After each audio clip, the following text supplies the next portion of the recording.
17 November 2012 मेक्सिकोतील एका छोट्याशा गावात राहणारा एक मच्छीमार जो साल्वेडोर अल्वेरेंगा त्याच्या मित्र इक्विजेल कॉर्डोबासोबत एका छोट्याशा होडीमध्ये मार्शल आयलंडवरून समुद्रात जातो. समुद्र साधासुद्धा नाही, जगातील सर्वात मोठा महासागर पॅसिफिक महासागर म्हणजेच प्रशांत महासागर. हा पॅसिफिक महासागर किती मोठा आहे? जगातील सारी जमीन, वाळवंट, बर्फ, पर्वत, नद्या या सर्वांना एकत्र केलं तरी प्रशांत महासागराची बरोबरी. परंतु अल्वेरेंगाचा प्लॅन होता ते जमिनीपासून दूर 120 किलोमीटर अंतरावर जाऊन 30 तास घालवतील, मासे पकडतील व मासे नाही मिळाले तर परत येतील.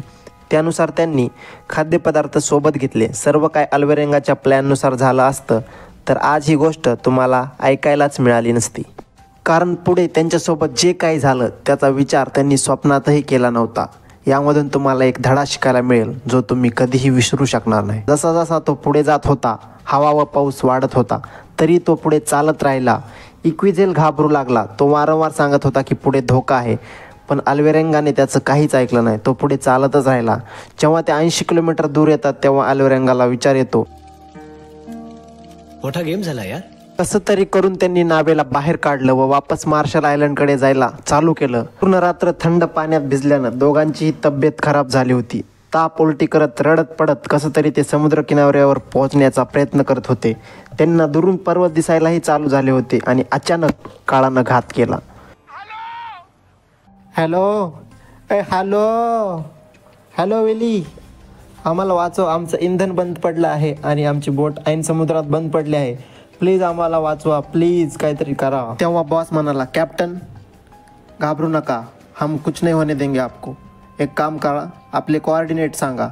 त्यावेळेस अल्वेरेंगा म्हणाला की आमच्याकडे GPS नाही आहे. ठीक आहे, जिथे आहात तिथेच थांबा.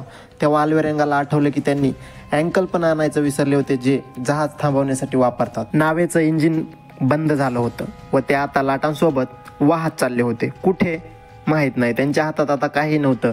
वाचण्याची एकच आशा होती ती म्हणजे रेडिओ. पण वाहत वाहत ते इतक्या दूर पोहोचले होते की रेडिओवरून किती बोंबललं तरी त्यांचा रिस्पॉन्स येत नव्हता.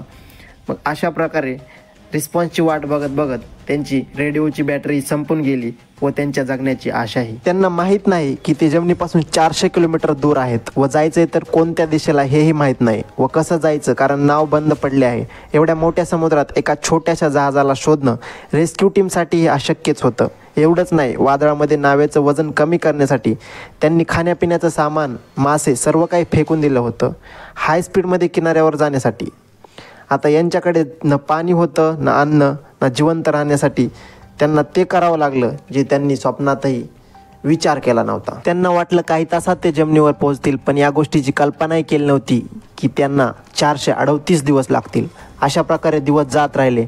ते दोघं तासनतास आपले हात समुद्राच्या पाण्यात बुडवून ठेवायचे. जसं एखादा मासा हाताला लागला की तो पकडायचा आणि कस्साच खायचा. ताण भागवण्यासाठी त्यांनी माशांचं रक्त पेलं. कधी कधी पाऊस आला तर ते पावसाचं पाणी प्यायचे. परिस्थिती नेहमी चांगली नसायची. कधी कधी पूर्ण दिवस करूनही मासा हाती लागत नव्हता. भूक मिटवण्यासाठी त्यांनी आपले नख कुरतडायला सुरुवात केली होती. तहान भागवण्यासाठी स्वतःचं युरिन देखील प्यावं लागलं होतं. ते कोणत्या मेंटल आणि फिजिकल टॉर्चरमधून जात होते हे आपण इमॅजिनही करू शकत नाही. कसे तरी 4 महिने पार पडल्यानंतर अल्वेरेंगाला मासे खाण्याची सवय झाली होती. ते पावसाचं पाणी जमा करून थेंब थेंब पित होते. परंतु कॉर्डोबाची हिंमत तुटली होती. त्याचं शरीर साथ देत नव्हतं. त्यानं खाणं पिणं बंद केलं होतं. काही खायचा की उलटी होत होती. दिवसेंदिवस तब्येत खराब होत होती. कॉर्डोबा म्हणाला, मला काही झाल्यानंतर माझ्या आईला माझ्याकडून सॉरी बोल, मी एक चांगला मुलगा नाही बनू शकलो. असे म्हणून तो झोपला व दुसऱ्या सकाळी उठलाच नाही. तो मेला होता. आता अल्वेरेंगासोबत बोलायला कोणी नव्हतं, ना त्याला मदत करायला कोणी होतं, धीर द्यायलाही कोणी नव्हतं. त्याचं एकट्याचं जिवंत राहण्यासाठी प्रत्येक दिवशी स्ट्रगल चालू होतं. दिवसभर तो कॉर्डोबाच्या बॉडीशी बोलत बसायचा व रात्री झोपताना ही रात्र शेवटची रात्र तर नाही ना अशी भीती त्याला वाटायची. 6 महिने झाले होते. अल्वेरेंगा प्रशांत महासागराच्या मधोमध आला होता. त्याला नव्हतं माहीत तो कुठे व कुठे जायचंय. आतापर्यंत त्याची जगण्याची आशाही संपली होती. तेव्हा त्याला दूर पाण्यामध्ये एक जहाज दिसलं, पण ते इतक्या दूर होतं की मुंगीप्रमाणे लहान दिसत होतं. त्याची स्वतःची नाव एवढी छोटी असल्याने त्या जहाजातून कोणी पाहिलं तरी त्याला दिसणार नाही.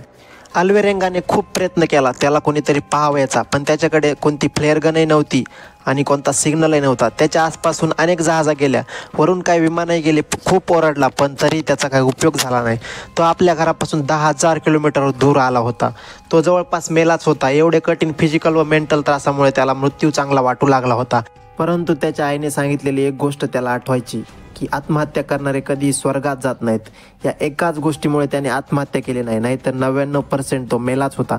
फक्त 1% जिवंत होता. अल्वेरेंगाच्या जगण्याच्या प्रबळ इच्छाशक्तीने त्याला 400 दिवस जिवंत ठेवलं. बिना जेवणाचं 438 दिवस समुद्रात राहण्याचं रेकॉर्ड त्यानं नकळत बनवलं. त्याची नोंद गिनीज बुकमध्ये आहे, कारण 439व्या दिवशी त्याला एक बेट दिसलं. त्याला पाहताच मेलेल्या जीवात जीव आला. ते बेट 15 किलोमीटर दूर होतं. त्याच दिशेने जहाज चालली होती. जवळपास 1 तास तेथपर्यंत जायला लागला. तो बेटाच्या जवळ पोहोचला, पाण्यात उडी मारली व लाटांसोबत पोहत पोहत बेटावर पोहोचला. तो रांगत रांगत वाळूपर्यंत आला व वाळूवर आडवा पडला. त्याला सोन्याचा खजिना मिळाल्याप्रमाणे आनंद झाला. माती त्याला मौल्यवान वाटू लागली. हातपाय हलू शकेल एवढी ताकदही त्याच्यात उरली नव्हती. तो त्या वाळूत पडून राहिला व बेशुद्ध झाला. गंगा इबेंटोलच्या रेंजमध्ये एका छोट्याशा बेटावर होता. जेव्हा त्याला शुद्ध आली तेव्हा लोकल बेटावरील एका गार्डने त्याचा जीव वाचवला. अल्वेरेंगाला नीट झाल्यावर त्याच्या देशात पाठवण्यात आलं. जेव्हा तो फॅमिलीसोबत आला तेव्हा त्यांना धक्काच बसला, कारण त्यांना वाटलं होतं की अल्वेरेंगा या जगामध्ये नाही आहे. त्याला जिवंत पाहून सर्वजण चक्क झाले. त्याची आई व मुलगी फातिमा आनंदाने रडू लागले. आसपासचे लोक त्याची कथा ऐकायला लागले. या कथेने आपल्याला शिकवलं, जर आपल्यात काही करण्याची प्रबळ इच्छाशक्ती असेल, काही लक्ष्य किंवा स्वप्न एवढं जरुरी असेल जेवढे अल्वेरेंगासाठी जिवंत राहणं जरुरी होतं, ते विना अन्न पाणी एवढ्या कठीण वेळातही जिवंत राहिला. परिस्थिती कितीही खराब झाली तरी कोणतीही समस्या अडथळा आपल्याला लक्ष्यप्राप्तीपासून हरवू शकत नाही. अल्वेरेंगासोबत वाईट झालं, जेवढं वाईट व्हायचं होतं तेवढं वाईट झालं, पण त्याच्यासोबत एक गोष्ट चांगली झाली, ती म्हणजे तो मेला नाही. त्याने प्रत्येक दिवशी स्वतःला जिवंत ठेवलं. जर तुम्ही जिवंत आहात तर यापेक्षा मोठी कोणतीही पॉवर नाही. तुमचे जे काही प्रॉब्लेम आहेत, जी परिस्थिती आहे, एवढं लक्षात ठेवा की जर तुम्ही जिवंत आहात, जर तुमचे हातपाय चालू आहेत, तर तुम्ही त्यांच्याशी लढू शकता व जिंकू शकता. जे झालं ते झालं, पण एक नवीन सुरुवात तुमच्या हातामध्ये आहे.